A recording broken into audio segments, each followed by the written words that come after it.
if I'm the one that's making the decision, is I will actually write up the decision that I've made, and I will write up like why I made the decision, the kind of opposing arguments that I've heard against that decision, and then ultimately just saying, making it very clear that these were really considered and they're really great points, but ultimately for X, Y, and Z, this is the decision I'm making.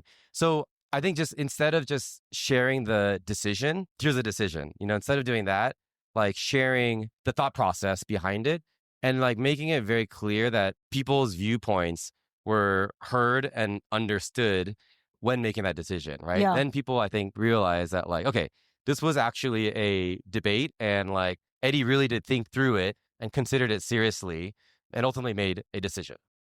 Welcome back. This is From Startup to Grown Up. My name is Alisa Cohn, and today I'm thrilled to have Eddie Kim on the podcast. Eddie is the co-founder and CTO of Gusto, the online HR benefits and payroll platform valued at almost $10 billion. Eddie and I sat down together at the HumanX AI conference in Vegas, and this was a great follow-up chat to the one I had with Josh Reeves, Eddie's co-founder and the CEO of Gusto, in episode 58. Eddie and I covered a lot of ground, including the role of luck in careers, how the co-founders decided who would be the CEO, and the way Eddie has embraced a growth mindset. We also talked about the specific tactics that Eddie uses to grow as a leader, what his mentors have told him, books that have helped him, and his biggest leadership challenge that he still struggles with today. We also discussed co-founder dynamics and the surprising tool that these co-founders use to stay aligned. I loved this chat with Eddie, and so will you. Please enjoy this great conversation with Eddie Kim, co-founder of Gusto. Eddie, welcome to the show. We're recording live from HumanX, the AI conference. I'm so excited to see you here and to have this conversation. Thank you so much for having me. I'm thrilled. We met officially at Web Summit. That's right, in Portugal. In Portugal. And I had Josh, your co-founder and CEO, on my podcast, in April or May of last year. So I'm so excited to catch up with what's going on at Gusto and whatnot. Yeah. So you're the co-founder and CTO of Gusto, the online HR benefits and payroll platform, valued at almost $10 billion. And the story of Gusto, as I understand it, starts with a half marathon. Tell us about the half marathon that started off the story of Gusto. So I had just shut down my first startup and I was kind of on my own writing a bunch of Android apps and had a lot of freedom and time to do other things since I didn't have a W-2 salaried 9-to-5 job. And one day my friends were hanging out and I were hanging out and they said, we got to talking about like half a marathon and I was like, that's easy. I could do that without training. And so they bet me that I couldn't run a half marathon. And mind you, I'm not a runner. I didn't run or anything like that. And so I took them up on this challenge. And at the starting line of the half marathon, I ran into Josh before the race actually started. So it was, half marathons start very early in the morning. So, still really early. And it was one of those moments where you see someone that you went to school with. We went to college together. We were the same year, same major. But of course, after graduating, like you kind of go your separate ways. We had kept in touch through Facebook and social media. So I kind of like knew generally what he was doing. But it was the first time in many years that we like physically ran into each other. So we just said, hey, let's catch up and grab coffee after this race. And I barely made it through this race. I limped the last 3 miles. So although I finished it, I would say barely so, and took me about 5 days to recover from like knee pain from that. Not a good idea to do that. Not recommended. Do not try this at home. Not recommended, yeah. But about a week after that, Josh and I met up at a coffee shop, the Creamery in South of Market of San Francisco, and we just caught up in life. And we found out that, we had many similar life experiences since graduating from college.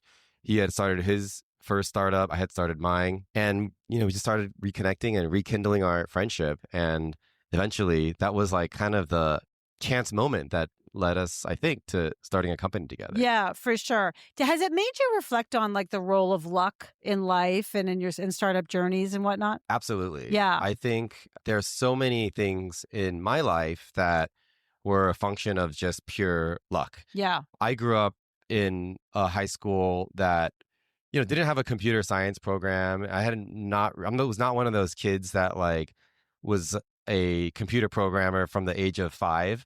But my freshman year dorm mate basically said, "Hey, like I'm taking this computer science class. Why don't you just take it with me?" Oh, And wow. I had no idea, but I just kind of like did it because he was my roommate at the time. And I took this class and I loved it so much. Like it was a thing that like I had never knew existed, but it just like, you know, was one of those things where I actually enjoyed doing the homework, and I could like sit in front of a computer and program the prompt to do the assignment. And it was actually like really fun to me. And I think that was a chance encounter that like kind of led me down to ultimately majoring in electrical engineering at Stanford. But that was just another coincidence where had I not been in the same dorm as James, then my life look really different, right? And I may not have discovered my passion for software. Yeah, passion for software. And then that also led you to starting a company.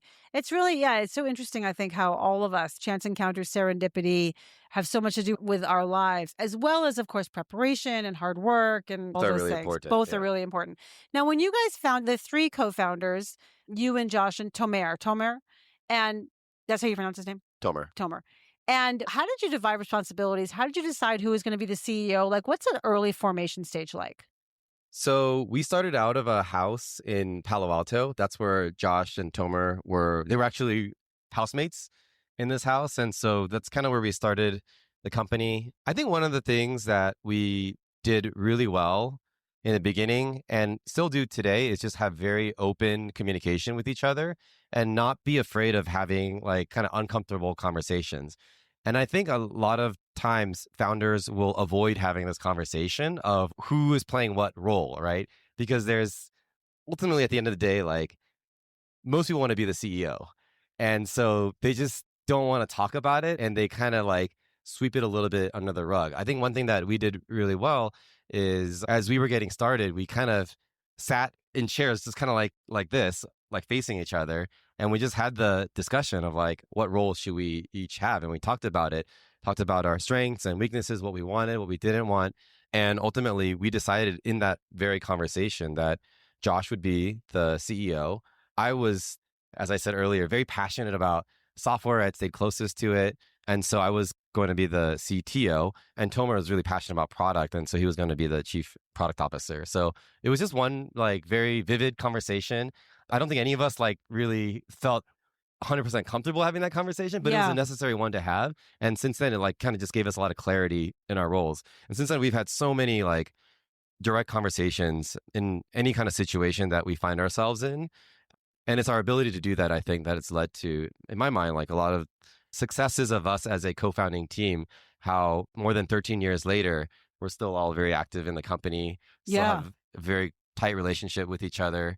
And even our families now are really close to each other. And so just kind of nurturing that through open communication is really important. I think that's so powerful and such an important lesson for everybody. When you were in that conversation with the 3 of you, like having the conversation of who was going to be the CEO and what were your roles, did you feel like, can you give us a little slice of life of what that was actually like? What did people say? What was revealed to you? What surprised you? That was a long time ago, but still, that was a very impactful conversation. Is there anything you remember about it that's important? I think to a certain extent, I probably wanted to be the CEO. I was Yeah. the CEO of the first company that I started, and Josh was the CEO of the company that he started. And Tomer also started a company, and I believe he was the CEO of that company. So we were all CEOs before, right? And I think that was it. It was just kind of more of like, what role can I play that is going to serve this company the best? And how do I not let my ego Yeah.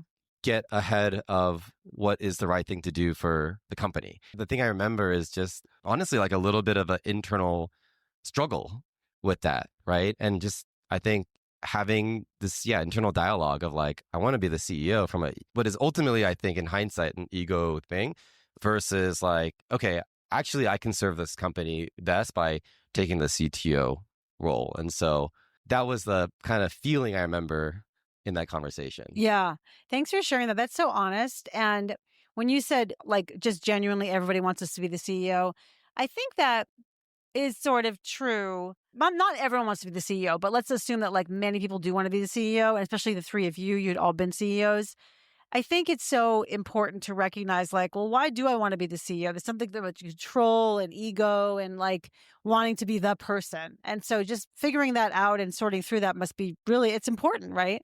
Yeah, absolutely. And it's not a thing that's just like one and done, like this feeling of ego. I think it's something that comes up over and over again.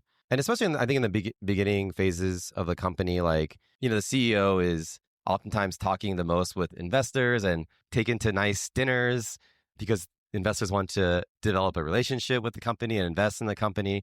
And the CTO is kind of the one that's like in the dark room, like coding Right. and building the thing and like kind of doesn't get any glory, right? And so even like there were moments even after that conversation where you kind of like have those kinds of feelings of like it doesn't always feel fair.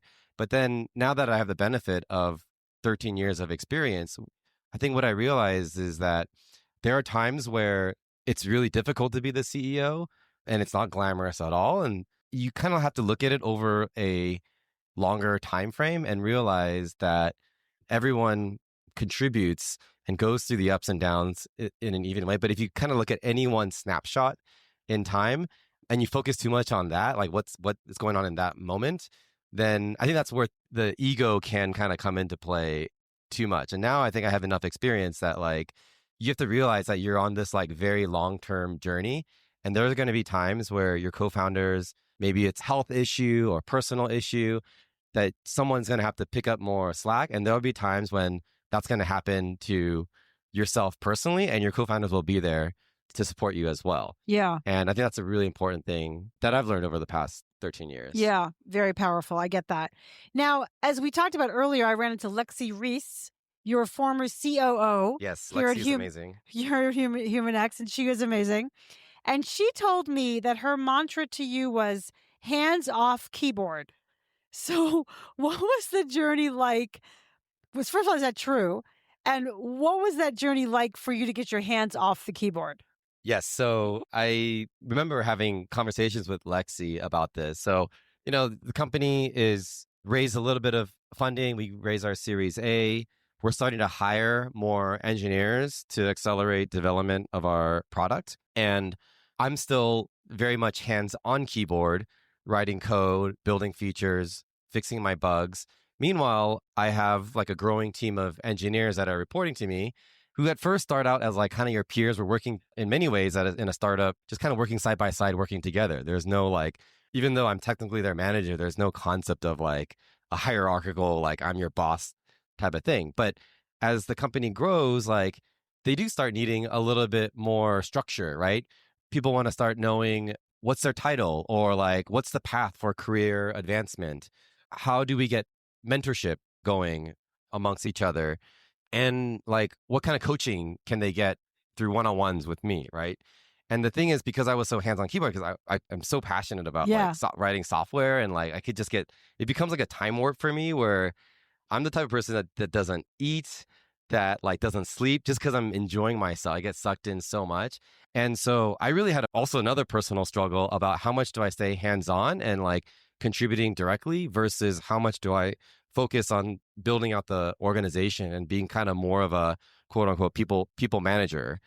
And that's where, a lot of honestly coaching came from Lexi and Josh as well on how I can best serve the company. And even though like kind of being a people manager was something that was a little bit newer to me, right? Because I'm, it's more of like as a software developer, it was something that I realized I had to get better at and invest more in my own development, which I did. And ultimately like found a way to get hands off keyboard and spend a lot more time enabling others to do their best work hands on keyboard. Right. And that was like a big transition that I had to make in how I spent my time in the company. Such a powerful moment for all leaders to figure that out. When you say you invested, like I'm curious what specifically you did to invest. Was like that inner work? Was that habit change, behavior change? What did you do specifically? So we were fortunate to have a lot of great angel investors. So part of it was, and great leaders like Lexi, right? And Lexi has a great network. And so a big part of it was just getting introductions to other engineering leaders who were kind enough to spend time with me, to mentor me, to coach me, and just kind of set up one-on-ones, and also on an ad hoc basis, if I had a question about something, that they could like help me think through it or even help answer the question that was brewing on. Yeah. Another was, I asked a lot of my mentors, like, what are some people management books that I should be reading? And so I literally bought, like, if you look at my house, I have like maybe every management book that's ever written. So I can't say I read all of it, but I did read. There's some that like really I've read several times that have like helped me. Which were a most lot. impactful for you? I think the most impactful one was a book called Mindset by Carol Dweck. Yeah. And she's a psychologist. And I think a lot of people have heard this term growth mindset, which means that like your abilities are not fixed. They're not static, that you can exercise and grow them. And really, it's a thesis that you can be good at anything that you put your mind to, right? You don't have this like innate capacity, basically. And I think that book affected me the most and helped me the most. Because if you think about it, like how to manage, how to lead a team, those are all like kind of specific tactics, but they are all on top of a foundation of like how you perceive yourself and in your own ability to grow, to learn new things and get better at certain things. And so I think that growth mindset was foundational to everything. Very powerful. And that's a great book. And I think it's so important for us all to learn. And you're exactly right that like you can change behavior kind of, sort of, but really what you need to change is your mindset around who you really are to unlock what's possible for you. Absolutely. Yeah. Now, I read that you had some great mentors, including Jeremy Stoppelman, the CEO of Yelp, and Drew Houston, the founder of Dropbox, and maybe others. What kinds of things did you learn from them? Oh, man, all sorts of things. I mean, I think everything from very tactical things, such as I remember specifically setting up like career tracks and levels for individual contributors and engineering managers. And like just very tactical advice of like, hey, you need to make sure that your individual contributors have the same like levels as your people managers. You don't want to create an incentive structure that encourages people to just become people managers, that you want to incentivize people to stay as an individual contributor, that the hands-on keyboard folks are just as important. And so very tactical advice on like how to create an organizational structure that creates the right incentives for something like that. And then also, I don't know, just also a lot of like mindset things, like how to handle stressful situations that are more just kind of talking through problems, almost like you might a therapist, right? And so I guess, yeah, but it's across the board. Yeah, it's so helpful to have other people who are kind of ahead of you on the path Yes. to be able to give you those tactics and also probably share their experience of how they changed. Yeah. Yeah. Exactly. I read an interview that you did with Asian Hustle Network. I've never heard of Asian Hustle Network, but I've read this interview and it made the point that you're one of the few Asian founders of a unicorn, which I also didn't know there were only few Asian founders of a unicorn. And you were asked the question about being an Asian leader. And you said in the back of your mind, you might have thoughts like, people may not respect me as much because I'm an Asian and Asians tend to be perceived as less of a leader than a white person. So I was surprised to hear all that in terms of stereotypes because, there's so many stereotypes out there. Yeah. Can you unpack that a little bit? Yeah, I think it's definitely a internal struggle that I've dealt with. And I think talking to a lot of my friends who are Asian, like it's a common theme that Asians tend not to be perceived as a leader of a large organization, that they're kind of more of the, stay quiet, do good work type of. Like keep your head down. Yeah, keep your head down. I think part of it is like kind of the Asian culture. I think there is elements of that in many Asian cultures. And so, but then I think it's just realizing that, going back to growth mindset, that it's nothing about being an Asian person that makes it that way, that it's all sort of this self-imposed constraints. And I think just being able to realize that and move beyond that is another journey that I went on. Yeah. And now I think sometimes I'll talk to like Asian hustle networks to kind of like, share that message with other Asians who are kind of struggling with the same thing and let them know that like, this may be a self-imposed constraint that you have. Right. And so that you can share your insights with other people to kind of help them get over their own blocks or whatever. Yeah, exactly. Yeah, that's great. When I spoke to Josh, we talked a lot about values. And I know that values are important to him and values are important to Gusto. Kind of what's your take about the importance of values at Gusto, and how have they played out to you in your hiring, your decision making? I mean, I think values are foundational to a company, right? Values are foundational to any human being, and it's the same for corporations as well. I think they really inform everything that we do, from hiring to how we treat people and even product decisions that we make. In what way? What's an example? What's an example? I think one thing in our product is we want to be very transparent with our customers. And so we will try to bias towards giving more information to our customers, but also not overwhelming them. And then at Gusto, we very customer centric is one of the things that we care a lot about. And so we will always like kind of put ourselves in the shoes of our customers and sort of make the product decision on what to do based on that. So that's an example of maybe like on the product side. Yeah. But hiring side, like, we even have an interview that we do for every single person, and we have since the beginning of the company, and we call it the Values and Motivation Alignment Interview, the VMA. And that's an interview that you as an employee have to be specially trained to do. It's a very structured interview. And what we're looking for is this person have aligned values with the company? And every single person, whether you are a frontline engineer, customer support representative, to a C-level executive, has to do that same interview. Yeah. And what kinds of questions do you ask, and how do you kind of get at the values in that interview? I think you ask folks to talk about some experience in their life that I think will allow us to kind of sort of dig in a little bit to see if the way that they behaved in that experience is consistent with our values. Yeah. So one of the things that is in that interview is our value of debate, then commit, right? Which is like, sometimes decisions don't always go your way, right? And I think we want to create an environment where that is debated very vigorously.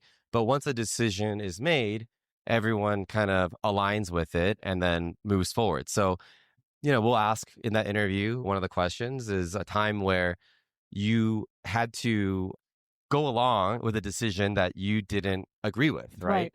And just, you can learn a lot from how someone tells that story or what story they bring up and how they react to their story. So it's really just through getting people to tell stories, I think, that you kind of can get a sense of what their values are, right? It's kind of the same as you might talk to a human. You don't ask them like, hey, what's your values, right? You ask them, you kind of learn about their values based on what they do around you or the stories they tell. Yeah. Yeah, values are revealed, totally. On the topic of debate and then commit, I always am so curious, in general with leaders, but certainly with founders, people will bring a lot of their boss baggage to the table.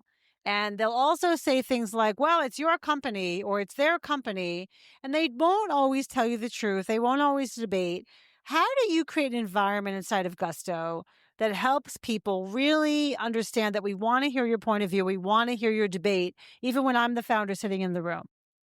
For me, I actually will just explicitly ask them to and encourage people to share any disagreements, right? So I think the first thing you could do is just really say, hey, I want to hear any differing opinions so that we can debate it and ultimately make a well-informed decision where we've looked at it from multiple angles.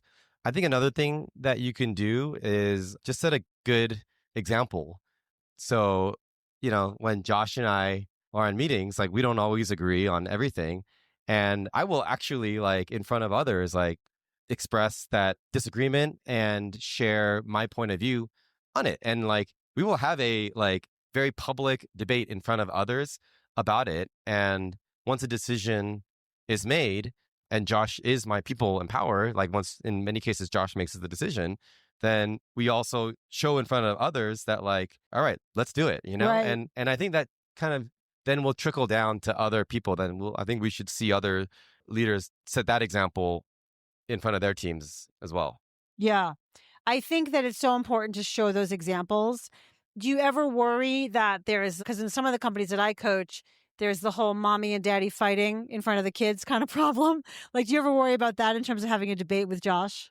I don't think so. We really try to run the company as if we are like executives in the company, not like friends or founders. And any like major decision we want to make in the company, it's done with the executive team and not in like some like kind of secret like founder meeting, right? Yeah. And as we've gotten larger and larger and built out a strong bench of leaders, it's really, really important for that to be, because we need those leaders to be bought in and engaged and feel as much ownership as we do. That's the only way it's going to scale. And so, yeah, we really like truly see our roles as executives in the company. And I think hopefully that shows to other executives that we're not like mommy and daddy like fighting in front of others. The other thing I'll do, sometimes I'll write up, if I'm the one that's making the decision, is I will actually write up the decision that I've made, and I will write up like why I made the decision, the kind of opposing arguments that I've heard against that decision, and then ultimately just saying, making it very clear that these were really considered and they're really great points, but ultimately for X, Y, and Z, this is the decision I'm making. So I think just instead of just sharing the decision, here's a decision, instead of doing that, like sharing the thought process behind it and like making it very clear that people's viewpoints were heard and understood when making that decision, right? Yeah. Then people, I think, realize that like, okay, this was actually a debate, and like Eddie really did think through it and considered it seriously and ultimately made a decision. I think that's so important, because actually people don't always necessarily need their idea to be adopted, but they do need to feel heard. Yeah. So you figured that out. Yeah. I mean, that's how I would want to feel as well. Totally. Right? Totally. That's great. How do you, and I mean, I would say sort of the founders as a group, I'm sure you've had ups and downs, and you talked about your early conversations and the importance of communication.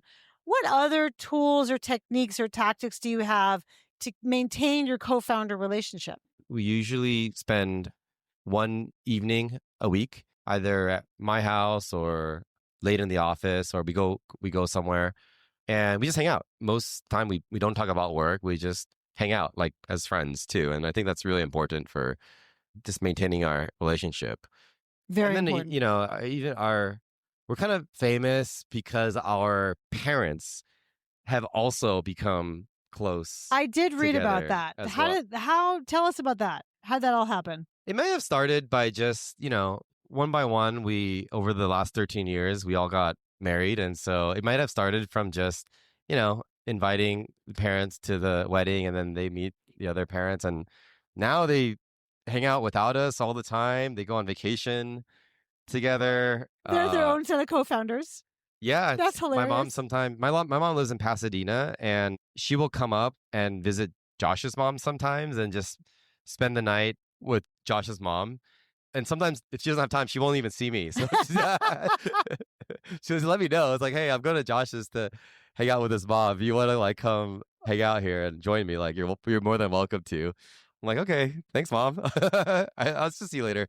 But to me, that's really special. Like, I think it's like when you see them forming their own relationship and they're able to kind of hang out and get to know each other without you there. I think that's like kind of a sign that they've achieved a certain depth in their relationship, and it makes you a little happy, right? And that also helps with developing your own relationship, right? It's like any kind of, if you get married to, someone, then your family's like, I was just at my best friend's wedding last weekend, and in many ways it's also about the families getting to know each other and getting close to each other. And when your families are close to each other, then like you're closer to your significant other even more. Very true. And I love that story, and I love how you kind of frame it that way.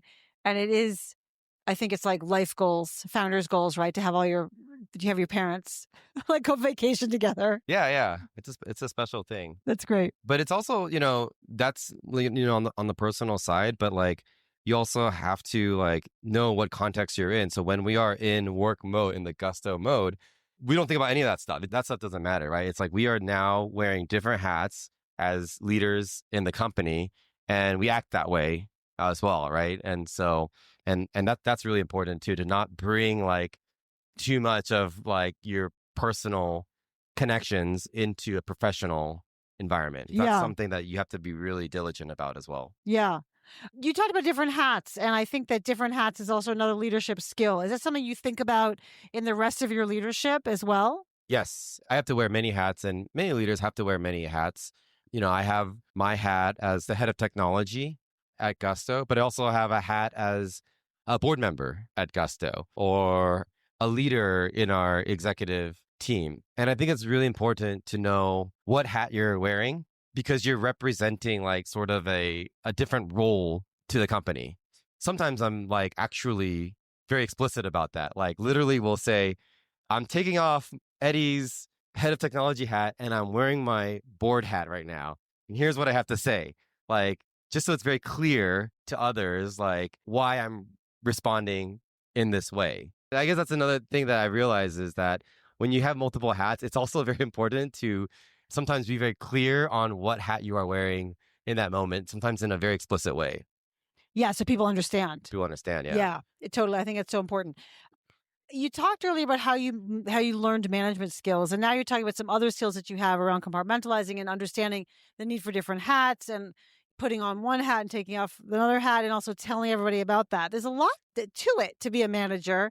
I guess I'm curious, what was the easiest for you to learn and what was the hardest for you to learn in terms of your management skills? The hardest one for me was really like giving up the hands-on keyboard hat, right? There's some hats you have to take off and never put on again. And I know myself well enough now that if I pick it up a little bit, even for a day, or like we have a hackathon and like I decide to participate in it, then that hat stays on. And then the other hats like don't get worn. And so for me, I don't know why, but like it's almost like a drug kind of thing where like addiction is like you have to know yourself well enough to like just stay away from it, And like that was a very hard lesson for me to learn, of all things, for some reason.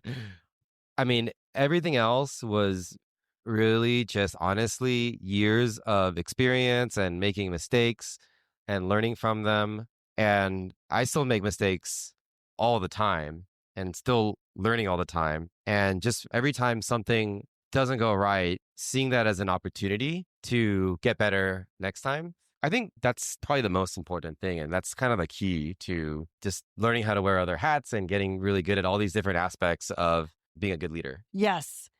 What were some of the lessons you learned around hiring executives, hiring your senior people, especially in your organization, or, being part of the hiring team that hired, your peers around you, executive peers around you? So, in some ways, it's no different from hiring anybody else, especially when it comes to making sure that there's a strong alignment, values, and motivation. Again, it's the reason why we have them go through the same interview as every single other person. So, there's no difference in that sense. But in other ways, yeah, it's very different. I think executives, I've learned you just have to be very, very patient in finding the right person because the wrong executive hire can be very bad for the company. And then so knowing that like when there isn't a good fit and just having like a direct conversation that, hey, it's not working out, right? So it's How do you also know it's less not a good fit?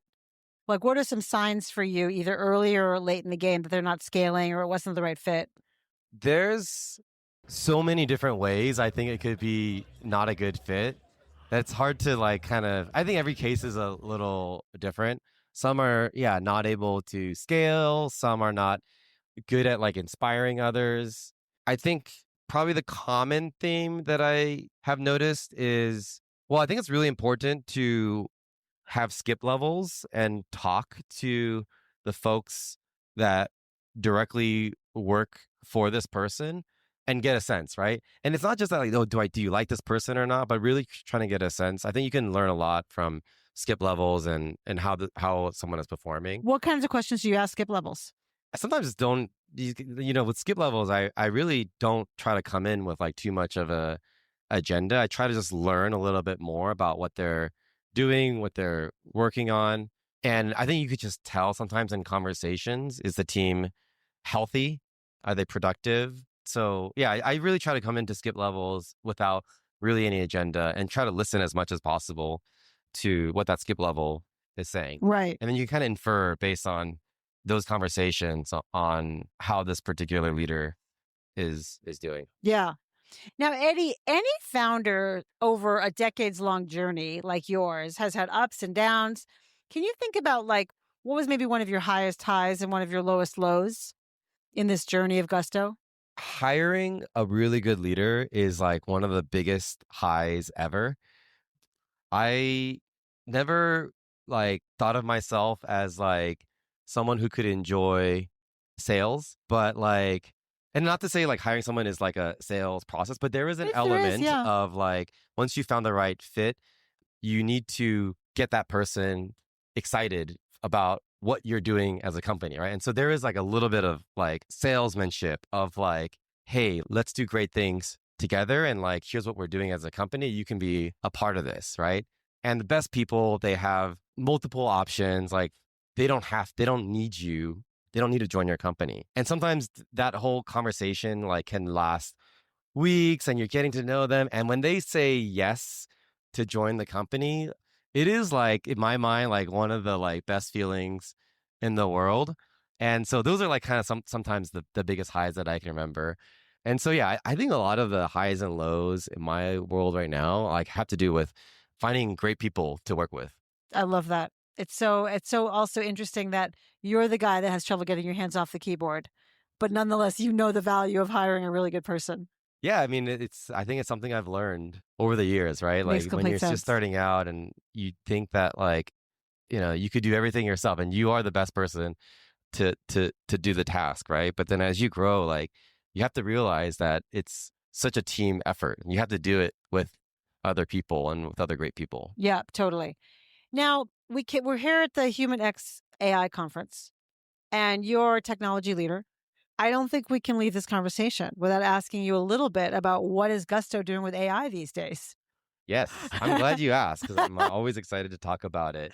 Yeah, There is so much we're doing with AI. I yeah. think it has so much implications to the space that we're in.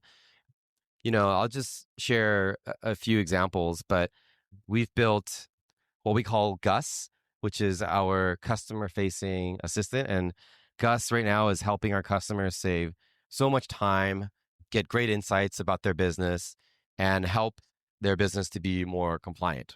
On the insights piece, for example, if you think about a business owner, they have all these questions about their employees, how much payroll taxes did they pay last quarter? And to get the answers of these questions, they have to like run lots of reports, generate these CSVs. They then have to like analyze these CSVs. They'll do like pivot tables and, formulas and things like Wow. that, and finally get the answer that they're looking for. With Gus, our customers now just ask the question that they have on their mind, and Gus will go generate the report. It'll analyze the report and it'll just give them the answer. And along with the answer, it'll say, hey, this is the report that I used to come up with this answer. You can verify it if you like, but this is what I think is the answer, right? And so that's just one small example of like how Gus is helping customers get like good insights about their company. It's also saving them time because like otherwise that whole process of generating a report, analyzing it can take hours sometimes, depending on the type of question that the business is trying to get answered. But with Gus now, you just ask Gus and Gus gives you the answer and also will give you the data to back up that answer. That's so cool and so useful for your customers. Yes. Yeah. And we see it like actually saving even more time for accountants. So we have a lot of accountants that use Gusto, and accountants are managing many clients on Gusto, right? They have a accountant dashboard. They can, see all of their clients. Maybe they have anywhere from 10 to 1,000 small businesses that they're managing on Gusto. And oftentimes the accountant wants to run this report and answer this question across all of their clients. And so if you talk to an accountant, how they do this is they hire a junior accountant, right? And they say, hey, can you just get this question answered, run this report for every single one of our clients? But now they just ask Gus, hey, Gus, can you answer this question for all the clients? And Gus will go in and do it for every single one of the clients and just bring back a big report answering questions. Can save them days or weeks of like work on their part. Yeah. And also money, obviously. Yeah. And Incredible. yeah. And for accountants, time is money, right? Because like if they can do things in less time, then they're oftentimes actually, believe it or not, like capacity constrained. They want to take on more customers, but they just are fully loaded in how many clients that they can take on. Yeah. But we can save them time for each client, then they can take on more clients and grow their business. Love it. So good. Eddie, just a couple more questions. What do you wish you had known earlier on your journey? Yeah, that's a good question. Known earlier on my journey, I think, I don't know if it's I wished I knew this earlier, but it's something I've appreciated more is just like how more meaningful over the years our mission to help small businesses has gotten for me personally, and that there's always more to do for them. And of course, I was really passionate about solving problems for a small business. My parents were small business owners, but every year you still somehow get more and more passionate about that. And it's something that I didn't really think would happen, but I've come to appreciate much more. The other thing is probably that there's always more to do. I think when we were much smaller, I thought that when we were bigger, that we would have the resources to solve all the problems of small businesses. But what you learn is that there's always more work to do. There's always more problems that you learn to solve. And so things never ever feel like you have done everything you want to do. And I think that's in some ways like a really nice thing, because I know now that like I'm going to be doing this for probably the rest of my life, because there's never going to be like any point in this journey where we're going to be able to say we've done everything we can for small businesses. And that's kind of a nice thing. I love it. That's so great. And last question, what advice do you have for other founders as they embark on their journey to grow into leaders? I think just really having that growth mindset, that there's always going to be ups and downs and successes and failures, and taking those failures as learning opportunities. And I think if you just always have that mindset about failure, I think that is really kind of the fuel that helps with the growth of any leader. I think it's fundamental. If you don't have that, I think you limit yourself on your potential as a leader. And if you have that, I think your potential is limitless. Amazing. Eddie, what a great conversation. You're such a reflective person, and also you shared so much practical advice that people are going to really benefit from this. So really, I appreciate you joining me. Thank you so much for having me. Thanks for listening to From Startup to Grown Up. If you like what you heard, give it a review on Apple Podcasts so other people can find it. And if you know of a founder or someone else who is meant to be on this podcast, drop me a line through my website, alisacohn.com.